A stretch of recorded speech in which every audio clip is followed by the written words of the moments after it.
Inilunsad sa Cebu City ang paggamit ng electronic tricycle para mabawasan ang polusyon sa lungsod. Pinag-aaralan na rin ang paglalagay ng speed limiter sa mga pampublikong sasakyan para maiwasan ang speeding na nagiging sanhi ng aksidente. Makibalita tayo kay Chona Carrion ng GMA Cebu. Mula Enero hanggang Mayo, nasa 4,200 na ang aksidenteng naitala sa Cebu City. Marami sa mga ito kinasasangkutan ng mga pampublikong sasakyan na nag-i-speeding o pinatatakbo ng sobrang bilis. Kaya naman isa sa mga naiisip na solusyon ng lokal na pamahalaan at ng LTFRB ang paglalagay ng speed limiter device sa mga pampublikong sasakyan. Ikakabit sa sasakyan ang naturang device at oras na lumampas sa takdang bilis ang takbo ng sasakyan, tutunog ito ng malakas.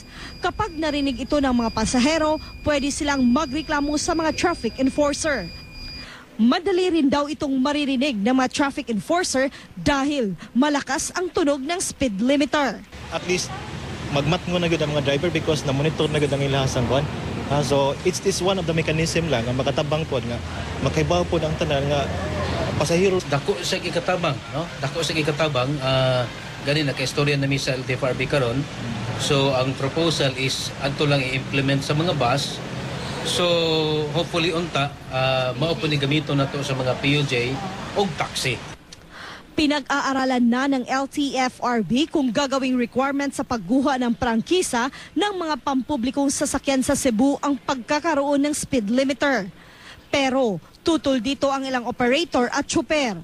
Dagdag gastos lang daw ang speed limiter na aabot sa 4,000 piso ang halaga kada piraso. Yun basta mga amo pang konon o affordable man ni para namong operator. Dili man gud daghang highway ang ato diri sa province of Cebu. So dili kayo namo necessary nga magkinahanglan gyud speedometer.